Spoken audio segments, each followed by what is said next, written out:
there is a situation that began to happen during World War II where they discovered that the Nazis went down to Antarctica and built the base down there, New Schwabenland. And they were like, wait a minute, why in the world would they go to this desolate place? What's down there that they would want to go through the harsh weather and risk everything, risk even their lives to be down there and build a base? Now, there's an incredible story that was in Admiral Byrd's diary that was found by his kids, where he said he flew into an area that opened up at Antarctica, and he went into an area where it was lush and tropical almost. And as he got into this area, this is according to his own diary, people can look this up, something took over his plane, and these two UFO-type craft, circular craft, flying saucers came, and it took over his craft, and it guided him in to this area where they landed. And then they took him to meet somebody that he calls in his diary the Master. Pretty interesting story. And according to this account, the Nazis had gotten help to create these craft called the Hanabu. They had 4 versions of this craft, these circular disc craft, from these people down there. The guy, this Master, told him that they were wary of the nuclear bombs that had just, been utilized, dropped the nuke on Japan and so forth, and they were wary of our experimentation with nuclear devices and wars because they're sharing this planet as well. Pretty interesting story. And so, all of a sudden, Admiral Byrd's going down there with a fleet, not just a small fleet. He took over 3,000 people with him. This was a huge expedition. It was a military expedition. When he got down there, they had a situation where some of these flying objects were attacking some of their ships and actually destroyed some of them. Sent him back home packing with his tail between his legs. This is one of the top admirals, literally the top admiral in the world at the time for the United States military. He said that we have a new enemy that can fly from pole to pole with extreme speed. Why would he make a statement like that? And then all of a sudden, these Nazi, they are rumored to have these craft, which some of the designs have been found, called Hanabu.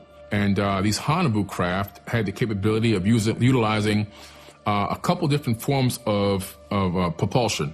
One was jets, so they could take off vertically. They had little jets that would thrust and take off vertically, but then from there they can shoot off horizontally.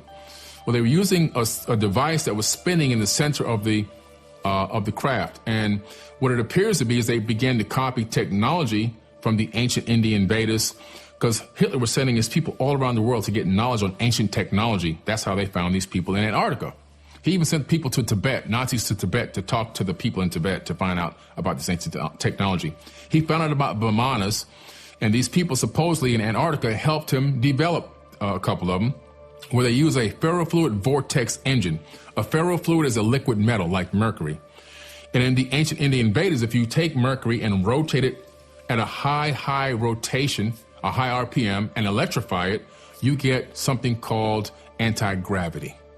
So he was utilizing something that had rotating discs underneath these round craft, according to eyewitness accounts, and also the schematics that were discovered during the collapse of Nazi Germany. And it's pretty interesting that I think besides the uranium that's down there in Antarctica, which obviously you know what uranium's used for, right? Mm-hmm. Nuclear power plants and also nuclear weapons. There's mountains. Admiral Byrd said there were mountains of coal with no ice caps. No ice caps, his exact words. And I can give you a copy to this video. His own mouth is saying, no ice.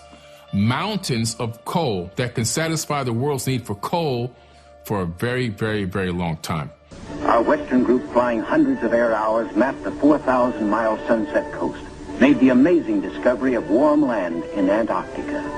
The astounding, undreamed-of fact is that they are over a chain of warm water lakes, whose shores, except for small patches, are free of ice and snow. Commander Bunger circles the largest lake in sight, 5 miles long. He comes in to make a landing.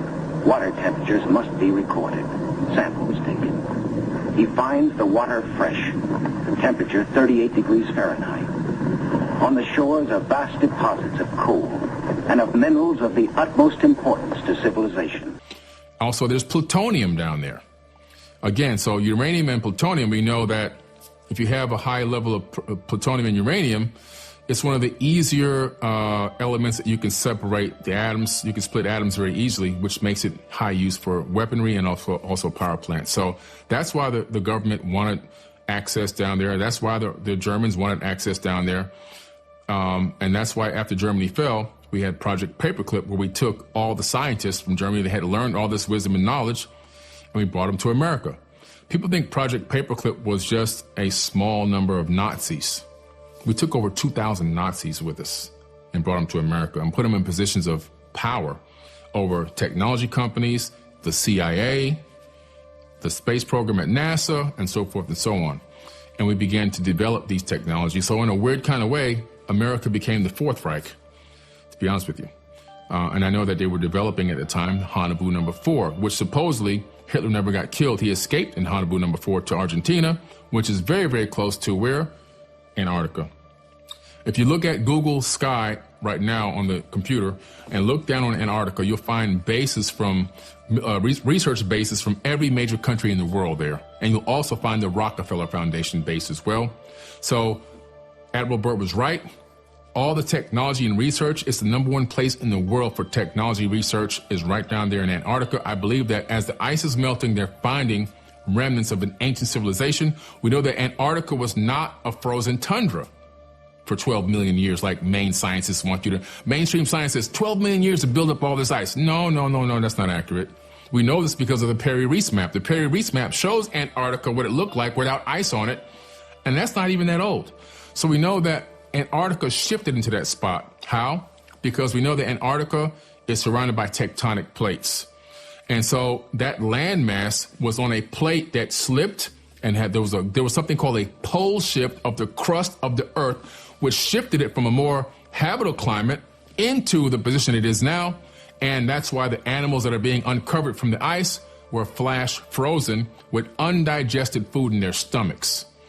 And there's an entire advanced civilization there, including some of the largest pyramids on Earth, right in Antarctica. Like they make the one at Giza, the Great Pyramid, look like, a dune buggy. I mean, these things are super massive. There's only a couple things we know. Like one of the pyramids is 2 kilometers by 2 kilometers by 2 kilometers by 2 kilometers at the base. Wow. The height is just, it's massive. It's way up there. Like, it's in the thousands of feet. But also, one former military person that was a source for Linda Moulton Howe, this was on a documentary she was in. She said that source told her, after going down there for research, I guess in private security, that it was still emitting some type of exotic energy, which is pretty interesting because that was the second time I heard a statement like that. The first time was on a documentary that came on Discovery Channel about the Bermuda Triangle when they found those pyramids off the coast of Cuba down there, right? Which is clearly scanned. Everybody knows that they exist. But this guy was taking he would get off the boat and take like a dinghy out to float to the center area. And he said the same thing. Some type of exotic energy was draining his batteries on his cameras. He had to try 3 times to get this thing recorded properly. He said exotic energy. And what's interesting is if you take a perfect line and draw it from the tip of the Bermuda Triangle, the center of the Bermuda Triangle, straight through the Earth, you come out at the Yonaguni Pyramid at the Dragon's Triangle in Japan, which is also rumored to have disappearances and exotic energy and all this other crazy stuff. So in some way, these pyramid structures around the world are all linked with potentially portals of some type or energetic portals. The Antarctica Treaty. Do you know about this? Yeah, that treaty was to allow peaceful collaboration of research and science down there, no war zone. You can actually go down there. There's a guy who's got a new show on my TV network his name is Brad Olson. It's called The Secrets of Antarctica. He went down there, and so we're documenting the whole thing. He went down there, he pulled up on the research facilities. He had to get approval to come on land. They wouldn't let him inside of the facilities, but he did get a chance to go down there. So people who say it's impenetrable and no human being no civilian can get there, that's actually not true. You actually can. It's very expensive and it's very taxing on the body, but you can get down there. And so it's pretty interesting. So that'll be coming out soon, but there's an opening next to these research facilities. And this is why I believe they made this treaty, this sharing of information treaty or whatever. There's a 30-meter wide opening there. You can see it on the Google Sky thing. And what's interesting, on Google Earth, I'm sorry. And when you look at it, like what's in there? Now, why are they over here And why are they so close to this gigantic opening? What's in there? I think the answer is whatever Admiral Byrd came across, or whatever they're coming across, I think it's linked. I think there's a remnant of an ancient civilization in there that possibly is still there, and they're in communication with them, in my opinion. Another thing that backs this up, I took a remote viewing course with Major Ed Dames, Project Stargate, former CIA, United States. And his project was for remote viewing. So I took a course with him several years. He was my actual teacher, my direct teacher. It wasn't like I was under some other people that worked with him. No, he was my direct teacher. There's pictures of me with this man. And he told me that there's beings that have easy and free access to come and go as they please from Antarctica. At one of these classes, class was over. It was like a 10-hour class. We were just sitting around talking, having a casual conversation. He told me a few other things, but that was one of the things that kind of stood out. And he says they come and go as they please because nobody can stop them. Are you familiar with the bell? The Nazi bell, the Die Glock? Yes. Yeah. The Die Glock is an amazing device that was being developed by the Nazis during World War II. This Die Glock, again, technology that they learned about through an advanced civilization that they were in communication with through the Thule Society. This Thule, Thule, Thule Society, they were using psychics to channel information from an advanced alien race. And they were taking this knowledge and then turning it into actual real workable technology. And so they had this thing in Germany called the henge, where they had these gigantic stone pillars in the shape of a henge. And they had the Die Glock in the middle. It looked like an acorn, a UFO type, but an acorn-shaped UFO.